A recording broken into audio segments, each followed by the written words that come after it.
का नेग। शीना को उसके ससुराल वालों ने एक शादी में पसंद कर लिया था।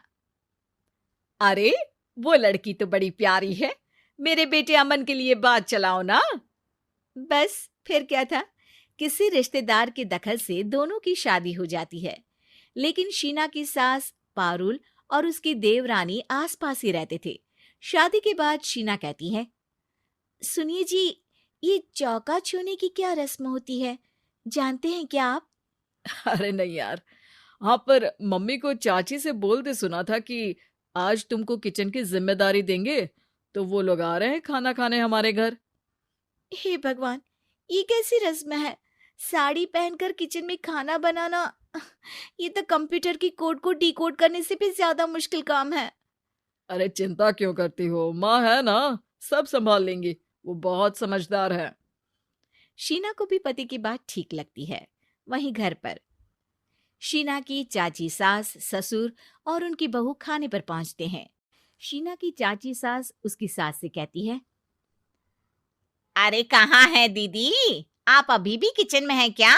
रस्म बहू की है या आपकी?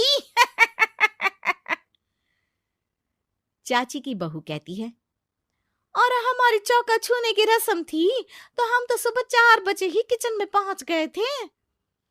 अरे तेरी ताई ने सर पर चढ़ा रखा है बहू को। शीना सबकी बात सुने बगैर सामने आती है। अरे आज तो तेरी चौका छूने की रस्म थी ना, तुम ही देर से आई हो। वो चाची, मुझे ना साड़ी बांधने में देर हो गई। तो वक्त से उठा करो ना, पता है जब नई शादी है, रस्में होनी है, तो फिर थोड़ा कम आराम कर लोगी तो कुछ घट नहीं जाएगा। शीना की सास को बहुत बुरा लगता है कि चाची उसकी बहू से ऐसे बात कर रही है। अरे शीना, चलो किचन में, मैं तुम्हें समझा देती हूँ कि कैसे क्या करना है। देखो, मैंने सब बनाकर यहाँ रख दिया है, तुम्हें सिर्फ हलवा बनाना है, उसकी भी पूरी तैयारी कर दी है बेटा। बस किशमिश डालकर हलवा में मिलाकर लेकर आ जाना। बस फिर क्या था, एक एक कर शीना सारा खाना टेबल पर लगा देती है। अरे बहू ने इतना सब बना दिया, वाह जी वाह। तभी शीना बोल देती है, नहीं नहीं चाची, ये सब तो माँ ने बनाया है, मैंने तो सिर्फ इसे टेबल पर लगाया है। वो साड़ी पहनकर काम करना अभी थोड़ा मुश्किल होगा ना। चाची सास तो सुनकर मानो बिफर ही जाती है। ये क्या बात हुई दीदी, मैं जब शादी कर कर आई थी तो आप बड़ी थी, पर किचन में ना आप आई और ना माँ जी। हाँ, क्योंकि उस वक्त मैं बहू थी और मुझे सास के हिसाब से काम करना था। लेकिन अब मैं सास हूं तो मैं बहू को वैसे ही बनाऊंगी ना, जैसा कभी मैं बनना चाहती थी। खैर, चाची सास खाना खाकर वहां से चली जाती है। कुछ दिनों बाद, अरे शीना, ये क्या पहन रखा है? हे भगवान, इस परिवार में क्या हो रहा है? अरे क्या हुआ छोटी, इतना क्यों चिल्ला रही हो? इसने पहना क्या है? अरे दीदी, क्यों इतनी छूट दे रही हो? शीना, जो कि सलवार सूट पहने खड़ी थी, चाची के गुस्से को देखते ही अंदर चली जाती है। देख छोटी, हम दोनों को आज की बहुओं से तुलना नहीं करनी चाहिए। वो दौर अलग था, आज का वक्त अलग है। देखिए दीदी, ये तो परंपरा है, हमारी सास ने हमें दी और आगे हमें अपनी बहुओं को देना है। ये क्या लगा रखा है आपने? आप तो पूरी संस्कृति ही खराब कर रही हैं। ये बोलकर चाची सास वहां से चली जाती हैं। शीना की सास चाची की बात से परेशान होकर रोने लगती है। तभी उसका पति वहां आ जाता है। अरे क्या हुआ भाग्यवान, फिर तुम्हारी देवरानी तुमको ताने देकर चली गई है क्या? हाँ, पता नहीं मैं ठीक कर रही हूँ कि नहीं, पर मुझे तो बहू के सूट पहनने में कुछ गलत नहीं लगता। अरे लोगों की बहुएं तो न जाने क्या क्या पहनकर घूम रही हैं। मैं तो उसे भी बुरा नहीं मानती। ये क्या मेरी गलती है? अरे नहीं, बिल्कुल नहीं। अपने किए फैसले का सम्मान करो। ठीक है सब। कुछ दिन निकल जाते हैं। फिर आता है शीना का पहला करवा चौथ। अरे शीना बेटा, यह त्योहार हमारे घर में बहुत मायने रखता है। तुम शाम की पूजा के लिए अच्छे से तैयार हो जाना। और सुनो, चाची सास और उनकी बहू भी यहाँ आएंगी पूजा के लिए, तो खाना भी बनाना है, वो मैं बना लेती हूँ। तुम बस आज के दिन साड़ी पहनना बेटा। शीना समझ नहीं पाती है कि चाची सास के आने पर उसकी सास उसे साड़ी पहनने को क्यों बोलती है।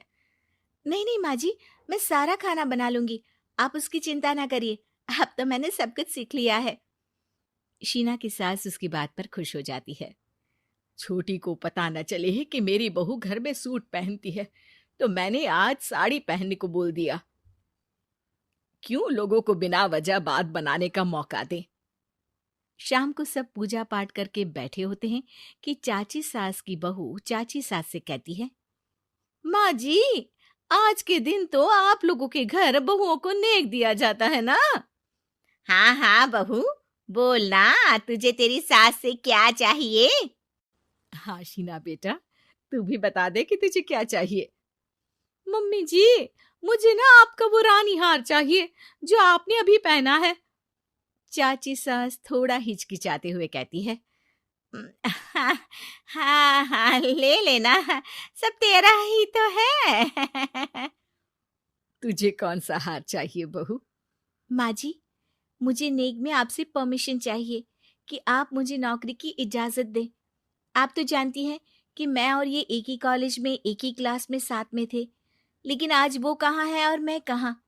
वाह जी वाह, ये भी सुनना बाकी रह गया था, इस खानदान की बहू नौकरी करने बाहर जाएगी।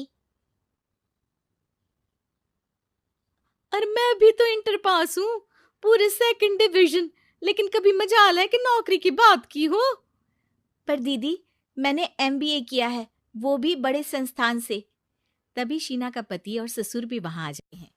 देखो बेटा, मैं वही सोच रहा था कि तुम नौकरी करने के लिए क्यों नहीं बोल रही हो।